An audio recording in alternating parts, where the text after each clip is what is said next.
these people? Yeah, who's our guest this week, Eric? Anna Maness. Yeah, Oh, I got it. think that was right. That was Got it. right. Nice try. You almost Yeah. butchered it, No, but it I ended up didn't. being the correct I told you, I keep you on your toes. You'll never know when I'm going to butcher it. No, I think you tried that time. No, You were I debating paused. about it. I paused for dramatic effect, Okay. and then I said it correctly for comic timing. Anna is a comic artist and writer. And how long have you Student. been working on the webtoon, which is called Last Living Souls? How long have you been working on that? Whew. Too long is the answer. Okay. Technically, I've been on and off working on it for about 10 years now. So, Wow. yeah. The main reason it's been such a lengthy point of time is because I originally had one draft that I did way back in high school. And then basically I worked on that for about a little over a year. And then I basically went, I don't really like how this is turning out. And then I took it and then kind of restarted it. And then the one that you're reading now is that. Okay, so it's kind of a revamp of a high school sort of story that you had started. Yeah. Okay. So now we're reading that. And then I started working on it, and then I got to a certain point. Most of the way through working on it, I would say maybe about 7 or 8 chapters in. And then I basically realized that I wanted to print it. And I noticed that all of the pages were not in the correct format. So I had to go back and re-edit all the pages. So that took another year in and of itself. So that's why it's had such a very lengthy lifespan.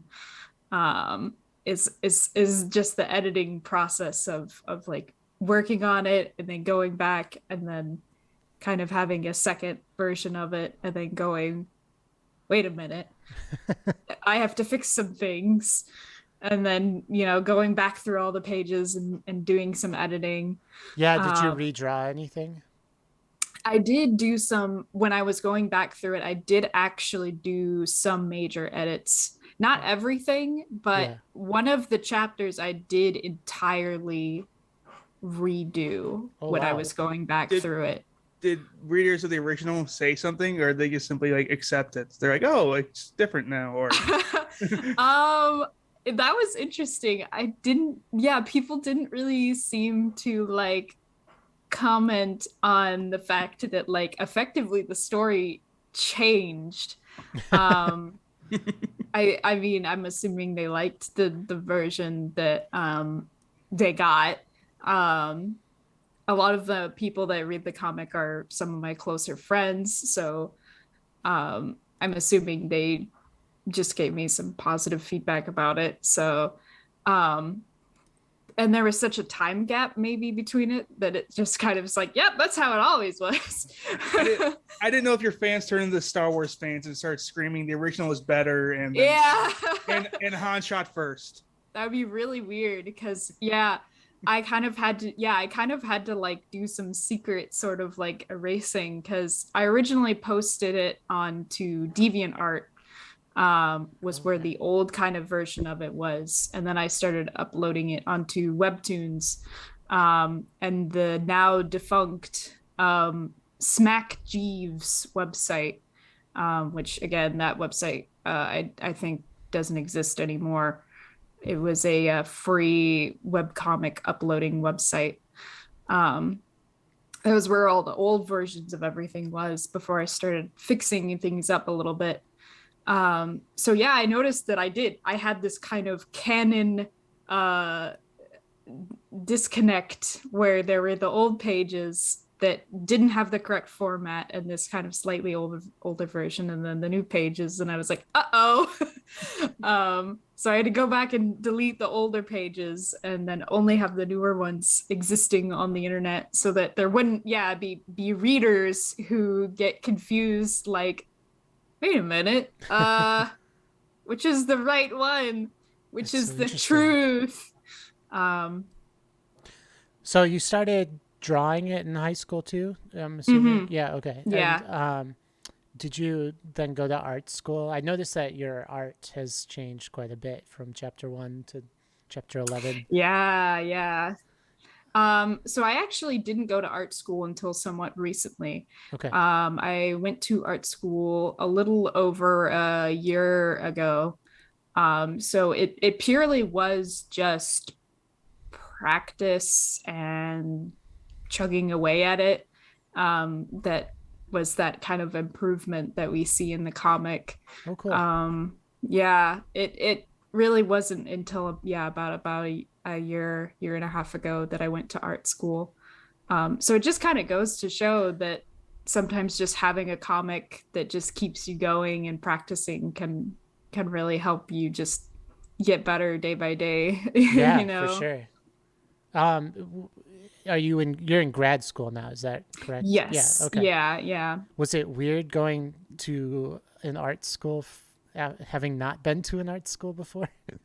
Going to grad school, because that was my experience too. So I relate to this. Yeah, it was definitely funny because I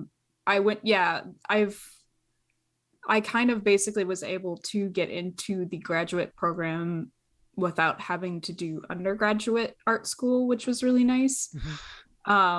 So yeah, it was very strange basically being able to just whoop into master's program, and basically seeing all these really, really young kids be in their like classes and having them freak out about like being in school for the first time, and be like, oh my god, I have all this homework, and like, oh my god, dorm life, and I don't know, it was just very charming to have them have their little like freak out session, and I'm like, those youngsters in their young days. What did you do for undergrad? It was not art related at all. It was actually fisheries and wildlife. Cool. Science. Yeah, science related. Because for a long time I didn't really know if I wanted to get into art or not. I was just kind of drawing whenever I had free time. So what pushed you over the edge to want to go into art like full time? Just a lot of I basically had a lot of job experiences where I just wasn't really like clicking.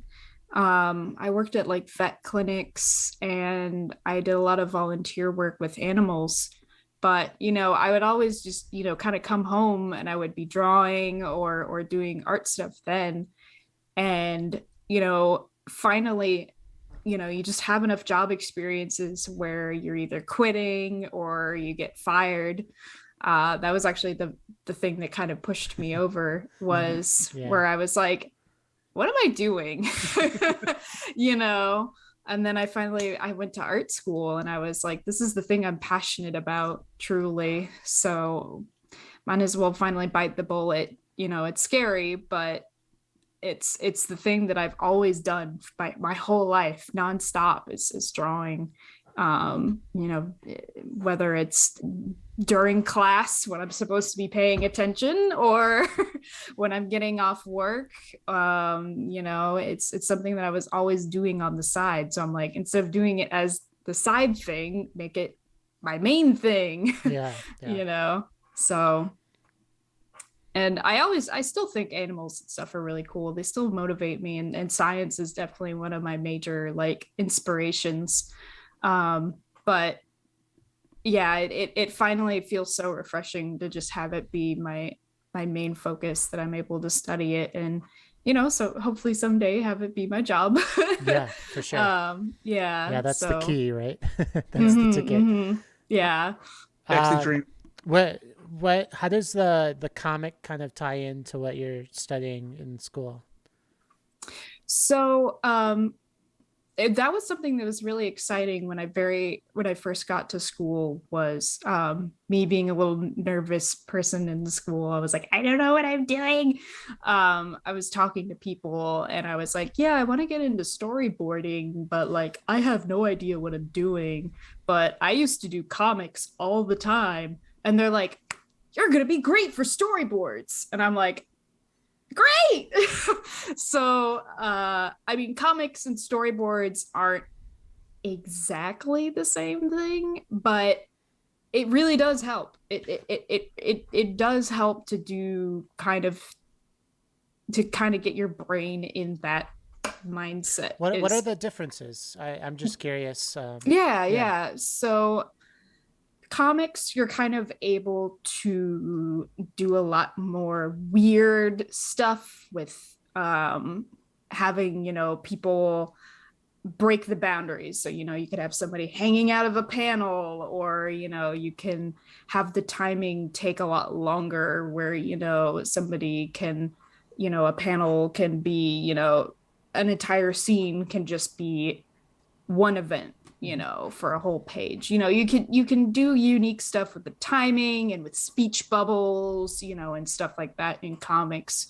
Whereas in storyboards, you don't really have that flexibility necessarily. You can't obviously do unique stuff with like the borders of a panel in a storyboard, because literally we're looking at a screen. So if somebody goes outside of the panel in a storyboard, they're actually going to disappear in a screen from the camera. The camera. Look at all that stuff we can't see. Yeah, exactly. So are you working from screenplays too, or director's notes? So right now, most of my homework, they give me a script, and a lot of it's, stuff that already exists. So one of my homework assignments was like, here's the Aladdin script, reinterpret it in a fun, unique way or something. Oh, okay. So it's a lot of like practice and stuff like that. Okay. Do they so they don't give you like director's beat breakdowns, or do they? Or they're just giving you raw script? I find that interesting. Yeah, they'll give me the raw scripts for a lot of my homeworks, which will have like, character says this, character does this, and then it'll have a description of like the shot, if it's day or night or something like that. For one of my current homeworks, it's even more basic than that, or it will literally say like, person walks into store, buys bread, and leaves. Oh, cool. Yeah, so that's it. In film school, which was my undergrad, that was like, how can you make that like the most interesting scene in the world? And it's like, there's blood dripping off the ceiling fan, and like, and that person is just like acting like, is anything gonna jump out at me? And nothing does. It's like all the tension of the scene, right? Yeah, that was an exercise. It's kind of a fun exercise. I was wondering, because being a comic writer, comics are completely different than screenplays. But like, I'm wondering what you're obviously in that nice middle ground. Where it's almost it's very close. Yeah. It's close because, comics kind of help you think of things in camera angles. And that really helped me when I was getting into storyboarding, where you're already naturally thinking of like, okay, where do I want to place my characters? Where do I want to stage them? It was really helpful thinking of things in that kind of way. And like, but at the same time with comics, you get to spend a lot more time with like detail and like you said, like with backgrounds and stuff like that. Whereas with storyboards, you have to like keep it very minimal and just kind of get them out, So do you worry a lot about timing with storyboards? Like does a frame equal like 5 seconds or 3 seconds or? Yeah, I mean, when you do animatics and stuff, which is basically just a storyboard that's actually physically timed out, animated with audio, right? Yeah, with audio, or sometimes it doesn't even need sound, but you would time it out to what you would want it to be. Yeah, timing is everything.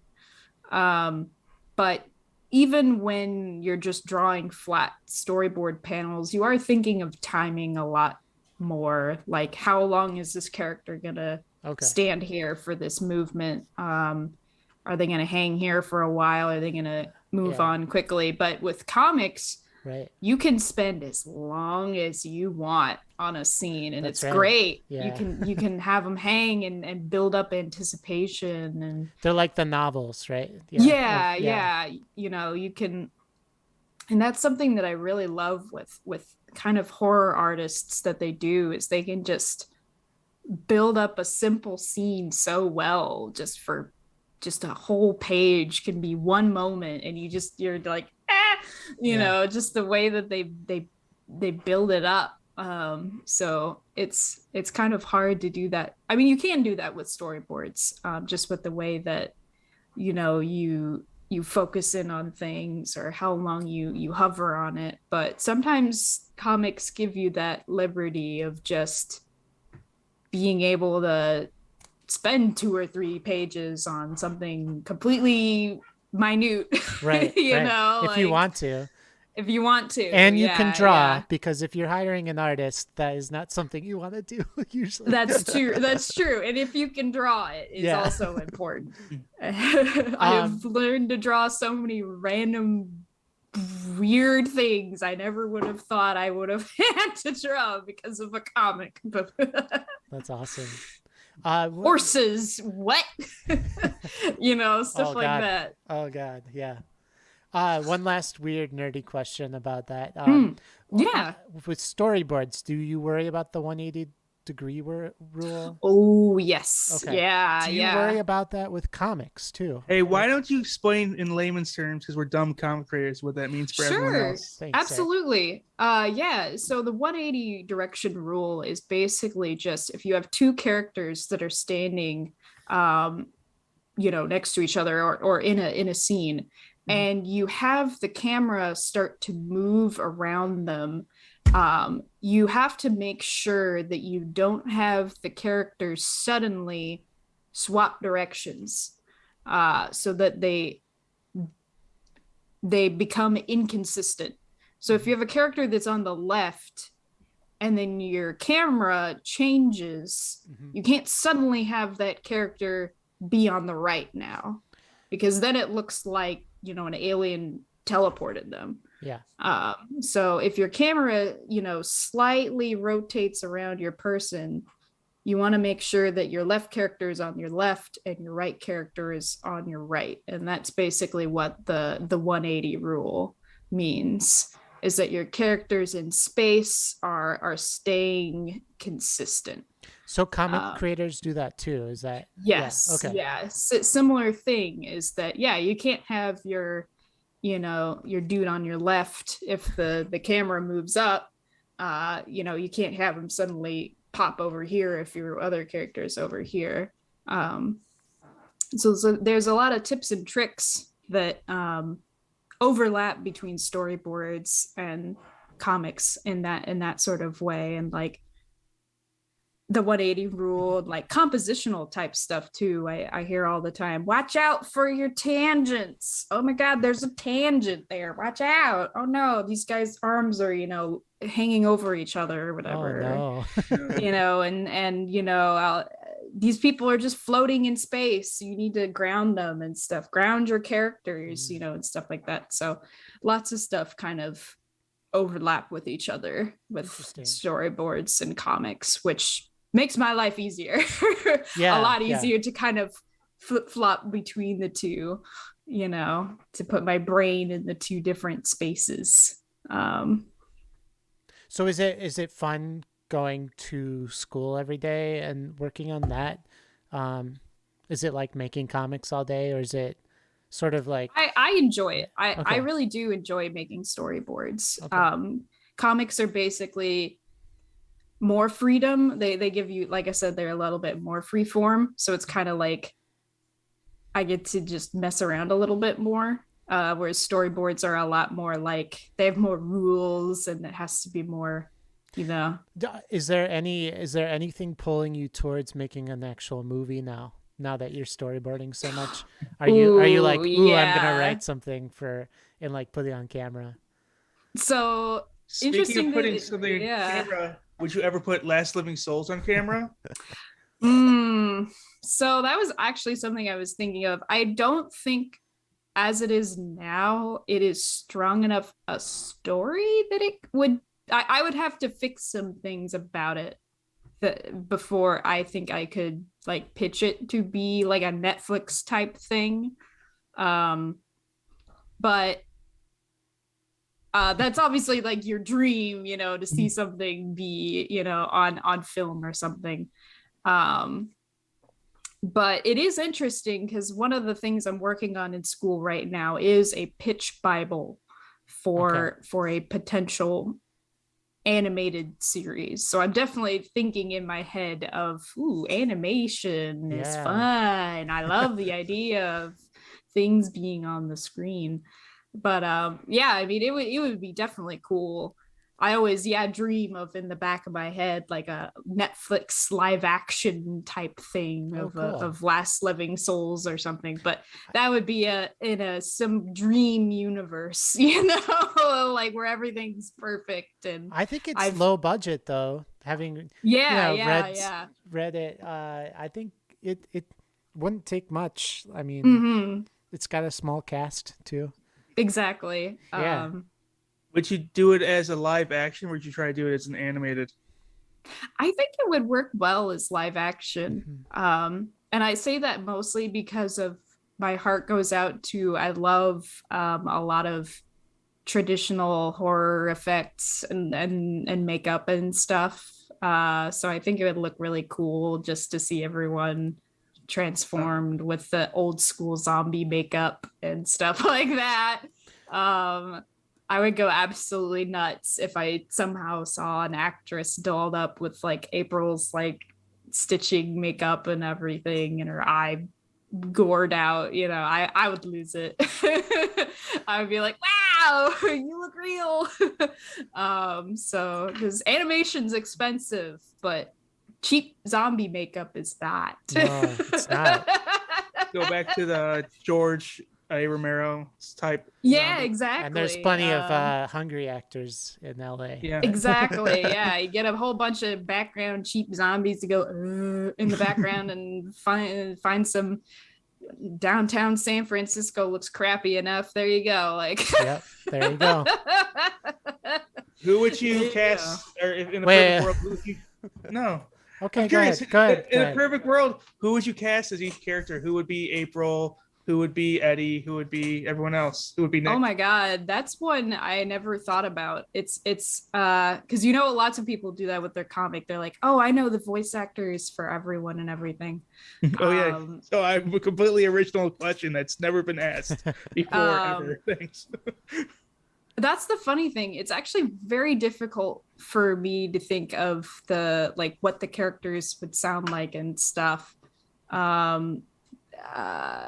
You almost don't want to do that because it would tarnish what they sound like in your head. Yeah, I mean, like to say you have like a vague idea of like how they would sound like, because like when you're writing the dialogue, you can kind of, you know, think of like how they would dictate and stuff like that. But sometimes it's actually very difficult for me because like sometimes you look up videos of like, you know, anime voice actors and stuff and you're like, so maybe that would be how they would sound. But which character is Nicolas Cage? I think that's what Eric is really trying to get. Say every character is Nicolas Cage. Which one is Nicolas Cage? Like just I would probably say, because who would be the craziest then, right? Well, let's just put it this way: you can get Nicolas Cage.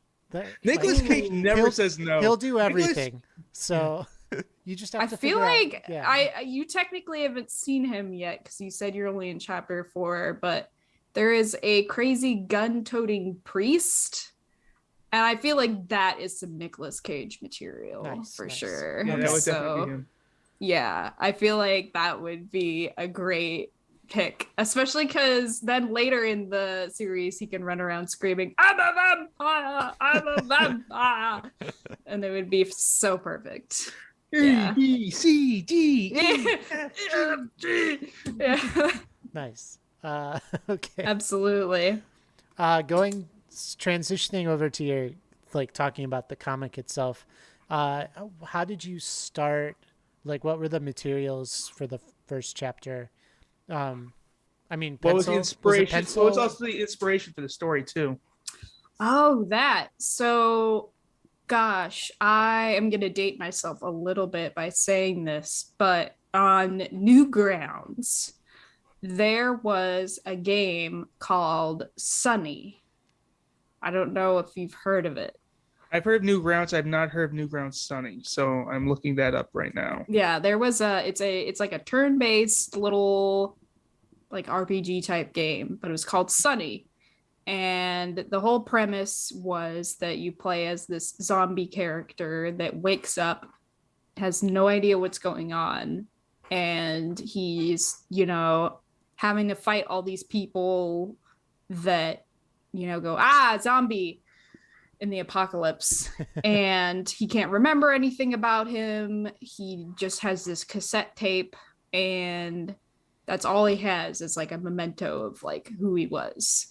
And I played this and I was like, yo, that is such a cool idea for like a story, because at the time,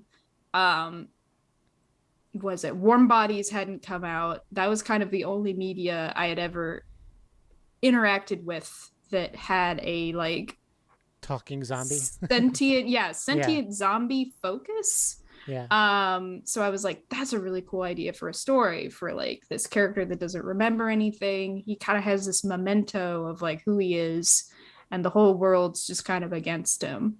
And he also kind of has a similar haircut to Eddie. He's got this kind of brown spiky hair. So I was like, that's a really cool idea. So that's kind of where the cogs started working.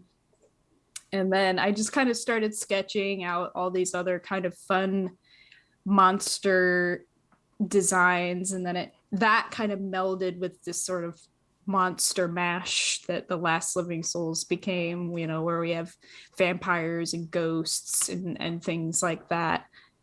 So those two things kind of melded together. The other one that you may have heard of is Resident Evil. I've never heard of that. I've never heard of that. Oh, Eric, Nope. it's this movie series that has those terrible movies. It's yeah, this really great movie series. I haven't seen them yet, so how do I know they're terrible? That's true. But this thing in particular, unfortunately, I don't think they ever had in the movies. Was there's this part in the first game where you find a notebook. Because classic survival horror trope of you always find these diaries and notebooks of people. Who's writing all these diaries? Who's writing them? Do you keep a diary? In every apocalypse, the first thing you go for is pen and notebook to write a diary. Notebook. And I don't need a gun. I don't need a sword. I need my diary. Oh, I have so much time right now. I better write down my feelings. Yeah, but I love this. Was definitely this and the Sunny thing were just two things together, just boop in the head. Was you find this note from one of the like researchers, and he's just kind of like documenting his day. He's like, I'm playing cards with my friends, and life is good, and he's like, I got bit by one of the dogs, this sucks, and the next day he's like, I'm getting kind of itchy, this is lame, my spacesuit thing is getting really hot and sweaty, and his pages, document him transforming into a zombie. He's getting itchy, he's getting sweaty, and he's like, I feel terrible, I need to go lay down. I'm running out of energy. This is what every COVID booster did to me. Exactly. Yeah. That was my diary too. Exactly. It's the COVID booster diary. And then it just ends with blood, not even like words. Like somehow like they switch from pen to blood. Yeah. Well, yeah, and then the infamous last page is just itchy tasty, itchy, tasty. And then the kicker is that right as when you read that last page, a door bursts open and this zombie like leaps at you, and that's the dude that wrote the page. So that really just stuck in my mind. And you give him you scratch the itch. Is that what you scratch the itch with your pistol. I've never played. You take a feather, you're like, haha. Yeah, you give him a back scratch, right? Give him a back scratcher and a pizza. Yeah. Yeah, and a pizza. But just that idea of like seeing somebody kind of slowly break down of their zombie madness, like seeing that written out on a page, going from normal everyday, like life's boring, playing cards with my friends, to nothing more conscious than itchy, tasty, was very interesting to me. I was like, I want to write a story where, you kind of get inside their head a little bit about like, if you were a zombie, how messed up would your brains be? What obsessions would you have? Stuff like that. So that's cool. That was very interesting to me. Thankfully, our heroes don't end up like the closet zombie. I always feel bad for like that zombie. They're like, I'm so bored. I'm just stuck in this thing. Can't do anything. It's like the same with Pokemon. Like there's that one trainer that you walked around who sits around there forever. Like just sitting there. Yeah, I'm gonna challenge the next person that comes by me, and then never happens. Never happens. Yeah. And yeah, there's also, miscellaneous things floating around, I definitely give thumbs up to all the readers that got the Phoenix Wright references with Nicholas's design and his naming scheme and stuff like that, I didn't see him object once, so I didn't see it. No, that's true. He did not go objection. I do admit I missed out on that, but stuff like little references and stuff like that. But those are the primary inspirations for sure. Any characters like based off of you at all, or like just anyone you know personally? Obviously, don't know Phoenix Wright personally. I don't think, at least, but I would say just kind of the comic as a whole.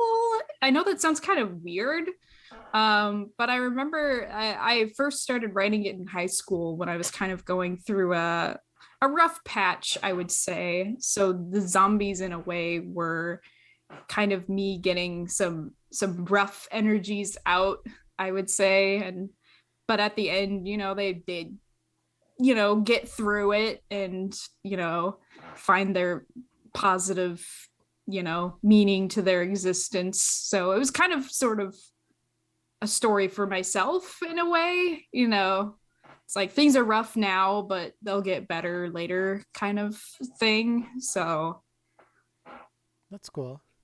Yeah, that kind of thing. So when you started, what were you drawing with? I had one of those flat, I actually have one in my drawer. I had one of these little like the old school tablets like this. Oh, okay. Yeah, that you just plug in and it lays flat, okay. And you just draw. Oh, like the Wacom thing. Yeah. Yeah, the old school Wacoms. Okay. Bamboo, is that maybe? Yeah. Actually, let me send it to you because I do have some of the old pages from the old draft. I think saved on my computer since we're talking about it. Let me see. So you were always drawing on the computer. You never drew by hand? So I would sketch out the pages traditionally, and then I would scan them in, and then I would do the line art. Oh. And even now I still do that. I like to sketch out the pages traditionally. Okay. Just quick thumbnails, and then do everything on the computer. Do you hold on to those then? When you've done the roughs? Yeah, I usually save them. Oh, cool. I think I can send some of those too. Let me just go through my... Wow, nice. Pooper. And then what was the sort of decision? The first thing I noticed was that this was black and white. Was that a conscious choice? Yeah, Okay. definitely. I knew that I wanted red to pop because I knew there was going to be a lot of blood. So, Oh, cool. Yeah, it had the samurai fiction vibes. Have you ever seen that movie? Which is a samurai film in black and white, but whenever there's blood, they put it in red. So like, whenever they do like a sword slash, the red blood will come out. Oh, they must have gotten yeah. that from Sin City. I was You about know? to say, yeah, I was going for, yeah, like a Sin City Yeah. kind of thing. Yeah. Yeah, Let's it works really well, especially for like a zombie film, or not a zombie film, but a comic featuring zombies and vampires. It works really, really well. Yeah, you've seen thank that movie, you. right, Eric? Sin Since City, it, A Dame to Kill For? you mean the one starring Eva Green? No, I haven't seen the sequel. Sin City, A Dame to Kill For. It's one of the best movies ever made. Yes, I've seen it. I thought it was boring. Ooh, yeah, here's a good old. So here's the old draft that I drew in Microsoft Flash. Uh-oh. I don't know if I can even open this. It should be a PNG. Should be PNG. fine. Oh, okay. Oh, yeah. All right, hold on. Gotta open this And the somewhere. characters looked quite a bit different back then. Oh, yeah. Cool. Yeah, that's an oldie. I refer to that back then as when everyone was an asshole. I really didn't really know how to write characters back then in high school, which understandably, but Yeah. When did you learn that, or like what was the sort of when did these things change? um probably just watching enough media Mhm. and growing up myself, I think. Mhm. Both of these things. But yeah, I it was just so funny going back and reading it and just being like, wow, everyone's so mean. Everyone's so mean to each other. What you need to have characters to get along with each other to have a story. Yikes. Um, and then yeah, Oh, that's funny. and they had very anime looking appearances back then, so you could definitely tell at the time I was super into anime. I mean, not to say that I'm not now, but like that was I very did. much I like want to say I did see some Tokyo Ghoul references to this a lot. So yeah, that is the funniest thing to me because everybody's like, wow, like you guys, you're really inspired by Tokyo Ghoul, right? And I was like, funny you mentioned that because I didn't actually read or watch any of that until like I was have like maybe 6 or 7 chapters into writing this. And I noticed it, yeah, because like one of the very large, plot points is like nearly identical to what's his name, Kaneki, I think is the protagonist of Tokyo Con Ghoul. Edgy, whatever his name is. Yeah, Yeah, Kaneki. yeah, There's connected. something about like he gets attacked by the ghoul lady, and then he gets like an So operation, and he gets so they take her body. So it's not a spoiler. It's the first chapter for our yeah, listeners. He gets attacked by a vampire, and he kills her by her only known weakness, like tossing a building it's like on a her. crane. Yeah, like a Yeah, crane the falls on crane her. literally falls on both of them, and she dies. But the same body parts that were fine in hers were the ones that he got injured. So they Yeah, took and it's like a they body swap. yeah, so they Yeah, took her body parts and put it into him. So because that becomes like a yeah. half vampire thingy, and And I refuses to. remember getting so frustrated about that because I thought I had such a cool plot twist.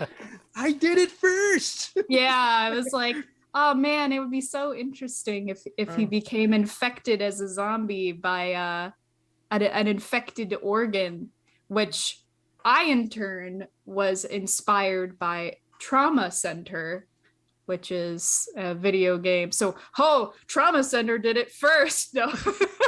I mean, I don't know. I Uh, definitely that happens all the time. I've discovered where like you're yeah, like I did it it's a first. layer upon layer thing. Yeah. Yeah, Where I Trauma Center has a character that gets sick because they have an organ transplanted into them that's infected and then they die. So I was like, ooh, it'd be interesting because I never did that with zombies. What if somebody had an organ transplanted into them that was infected with the zombie virus. What if that's how the main character gets their zombification? And then people were reading it and they're like, wow, that's just like Kaneki from Tokyo Ghoul. And I was like, what the heck is a Tokyo Ghoul? And then, yeah, the crazy priest character comes along later. And then they're like, wow, that's just like Tokyo Ghoul. And I was like, there's a priest guy in that too? And I was like, man, what? So it's like, I thought that was there's so funny. Priests everywhere. I was like, yeah, I was like, one of my favorite. I was like, as long as they don't have a ghost in that too that possesses people, I'm fine, right? And then sure enough, there'll probably be that too. And then they'll end it by saying in English, "Sucka Anna Maness." Yeah. Hey, at least Eddie does not adopt any.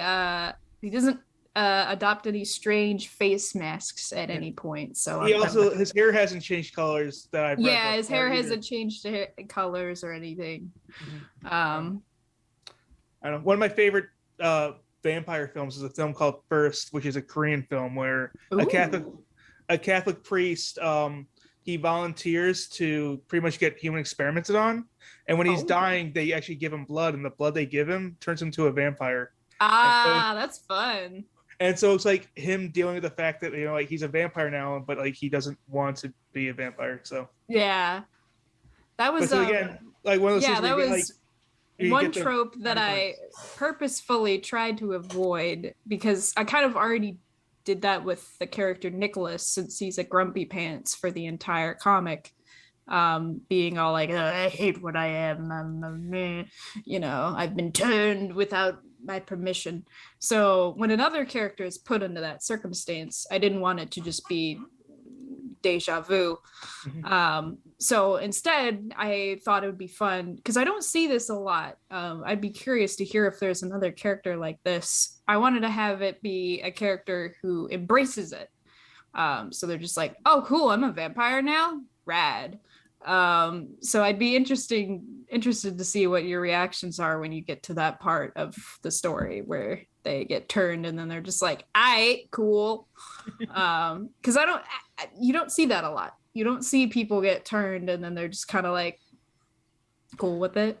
Yeah, that's a very like improvisational idea of like saying yes instead of no. I think that's more Interview with the Vampire actually than anything else. Yeah, very much so. That's a Daniel Moley type thing where if you go like, so I don't know if you've read the books at all, Keegan, or seen the movies. By who? Anne Rice? Anne Rice. Yeah. Oh yeah. Okay. So sure. In the movie or in the book, it's much more apparent. Lestat is definitely very cool with being a vampire. Being a vampire. Well, also Daniel Moley is actually purposely sticking out Lestat because he wants to be turned into a vampire. So clearly he's embracing that life too. Yeah. Oh, is that right? Okay. Yeah. I don't know where I was or what I was doing, but I read all those books and I still don't remember them. So it's just a void in your mind. I don't think there's much to them. I think they're just kind of like popcorn. I'm not sure what's. I don't know. I don't remember them at all. I know I've read like 8 of them. So. And apparently I read like 4 or 5 R.L. Stine books, and I literally remember 0 of them. And like I still that's kind of how Goosebumps are. I saw a couple of episodes of them in like the span of a night, and I remember like one of them. Right. Yeah. I remember one title, and it's for the most inappropriate reason, and because there's a book R.L. Stine called "Shocker on Shock Street." I'm like, this never should have been made ever. Yeah. Nice. I remember the evil camera one, the one where it's like if you take a picture with this camera, like bad things will happen to you. That was one of the Goosebumps that I remember. Nice. It was very good. But yeah, I tried not to go too hard on like anti-tropism as I was writing the story. So I know at first I was like, part of my brain was like, yeah, let's go like anti-tropism because it's like zombies, but they're nice. But they still eat people. They're still zombies. What do you mean by anti-tropism? This is the first I'm hearing of Oh, anti-tropism. well, I definitely wanted to at the time when I was writing it, Are Twilight was huge. are you? Would you call them tropers? Tropers. Yeah, well, at the time, Twilight was really big. I think so tropers are what's really wrong with America right now. yeah, Those so I was stupid, like, ew, horrible tropers. those tropers. So Yeah. everybody wanted to make anti-vampires, I guess, or weird vampires or whatever. Yeah. So I was like, God, how do I want to write my vampire? I have no idea. Well, I was like, I know I want to make them semi-traditional, but at the same time, I was like, kind of make it a little bit different. But I also regret that now, because now that I have read all the comments, now that the story has come out, I have accidentally confused a lot of people. So, Oh no. yeah. So it seems you have to find a nice in between. So you can change things up, but maybe not too much. Right. So If you're gonna call it a vampire, it needs to like. they got to turn into bats, and I don't think so. I don't think they maybe have not to turn turn into bats. bats. Yeah. But like, at 'cause the very least, they should want to suck your blood. I think. Yeah, he does. Yeah. He checks that box. He checks suck blood. I want to suck your blood. Fangs. Yeah. He's got fangs. Suck blood. Can't eat meat. Cool. That kind of thing. Okay. No reflection. No reflection. Yeah. The confusing thing was that I made vampires effectively just mutant zombies, and I think that's what confused people. It was zombie virus that mutated. I mean, that's kind of cool. That's that goes right back into your science degree, I think. Exactly. Yeah. That's what confused some of the readers. Because normally, in your vampire stories, somebody has to be bitten for a vampire to exist, but there was no original, vampire to bite another one. Do these people think that there is an original vampire somewhere? Like, how you explain the origin of vampires? I do, yeah. I was like, there aren't vampires. It's a mutation. I think it's people were like, hey, yeah. Well, I mean, like there has to be an original vampire somewhere. I mean, like somebody at one point just wasn't like having a fight, and the guy like thought dirty and bit his neck, and all of a sudden like the other guy is like, oh, I'm a vampire now because you. I'm a vampire now. I'm a vampire now.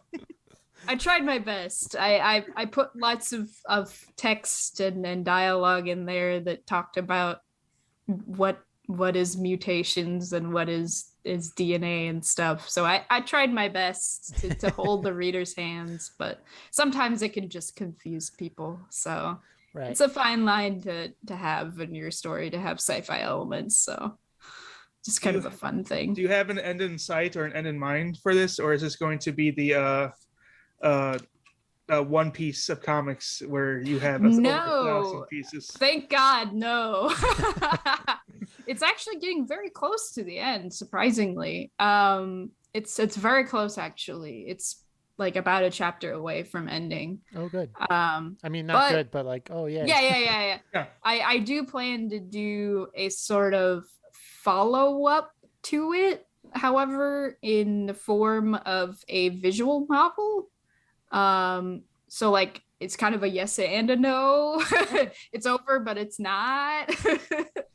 So like a visual novel as like a video game, or a visual novel as in like YouTube movies or whatever? So it would be a game. It would be sort of like those what do they call them? They're the ones where you have to like keep track of like your stats and stuff like that. The Fate Stay series is the most popular visual novel of all time. Yeah. Or the Fate series, not the Fate Stay. Yeah, the Fate Stay Night. Yeah, I know what you're talking about. The idea I have in my head currently is the story would wrap up with the comic. And then the visual novel would be one of those kind of like day-to-day simulator type games where you would take the shoes of Eddie And you would basically be trying to blend into society. And you would have to keep track of your stats. So you would have sort of like a hungry stat and a sanity stat. And you would have to kind of make sure these are staying within the correct boundaries. So you can't get too hungry, but you also can't have your sanity go too low either. Otherwise, you'll go on a killing spree. um, but it'll have like its own little short story that it goes along while you're doing these kind of menial daily tasks like going to work and going to the store. And I know that sounds boring, but it would have its own little horror twist on that. And then that would kind of be the true ending to the series. That's like more reminiscent to like Papers, Please to me, actually, where like you have to keep track, like you have to keep track of like, you know, like you have to try to do stuff too, but you also have to like take your morality, where if you like exactly characters were like, you just let my husband through, but can you please let me through as well? Exactly. Yeah, I was thinking that sort of thing where it's like, you know, you have to do some mental balancing, you know, like you got to make sure you're fed, but at the same time that means that you got to go eat somebody, you know, like so basically just taking the concept of the comic and applying it the way that I've always kind of wanted to, like in a very real way, and then also wrapping up the story. So yeah, it's getting there. It's getting there very soon, hopefully. Now, sometimes you have guests send in comics. Are those or like fan comics? Yeah, those are just friends who every once in a while I would be like, "Hey, I'm busy this week. You want to send something in?" And they'll just send it to me, and I'm eternally grateful when they do. So you try and keep a schedule for this? Yeah, when I'm not on my super mega hiatus like I am right now, I usually try and do once a week comic pages. So once a week. Oh, okay. That's a good schedule, I think. And are people happy with that in terms of reading and retention and like? Yeah. Cool. I used to be really lucky. So I used to have a big backlog and I was able to update like 2 times a week. And I did have a lot more like reader engagement when I was able to update a lot more frequently. And then I had to kind of drop it back to 1 page per week. And I definitely noticed there was a lot less reader engagement, which was a little disappointing. But you do what you got to do. You do what you can, right? Yeah, exactly. Which to me was a little bit disappointing because, you know, when you get to your really exciting moments in the story and nobody says anything about it, it can be kind of like, you know, but at least earlier on when I was updating it, I got some really fun feedback from people. So have you printed this? Yes. So I have made some prints of I think it was up through like chapter 5 or 6. I do plan on making prints of the rest of the story once I've completed it. So at one point I'll probably do another reprint once I've finished it so that people can have it all together. Cool. But yeah. Great. Where can people find your stuff? Your amiable apparition on Instagram. Let me put all my fun links and stuff. And it's lastlivingssoulswebcomic.com. Yes, that is primarily where I post the comic. Yeah, I only post it on one place. And then that's my Instagram. And then I also have a Twitter. Twitter. Yeah. Let me post that to you. So yeah, it's Amiable Apparition on Instagram, where there's a lot of character design and yeah. Do you freelance as an artist at all too? Yeah, occasionally I'll take commissions and stuff. whenever I have time. Are you I'll gonna do start some. taking commissions as storyboarders too? Oh yeah, once I graduate, then I will definitely go pretty much if I don't get a job immediately, I'll go 100% freelance and take like try and reach out to some companies and stuff and do freelancing. But as a student, if I have free time, I'll occasionally do commissions and stuff. Oh, that's great. That's great. That's Yeah. And what's your Twitch? It's Amiable Apparition. What do you do on Twitch? Mostly I do some retro stuff, retro gaming, sometimes horror, and then occasionally, if I have some time, I will do art things. I think there we go. There's all the links. Cool. Listeners, they will be in the description down below, so just look down below. Yeah. Yeah. So, horror is what inspires me. So I like to find games that maybe people haven't heard of, and try and play them, things like that. So besides like the game that no one's heard of, Resident Evil, any other recommendations? One game that I'm actually hoping to play after I finish up Super Paper Mario, which I've been playing a lot recently, is called Geist, which is a fun GameCube game where if you ever wondered how the character Reyes, if you wanted an entire game that was the mechanic of him, that's the game. You are a ghost and you get to possess objects and basically scare people. And if you scare people enough, then you can possess them.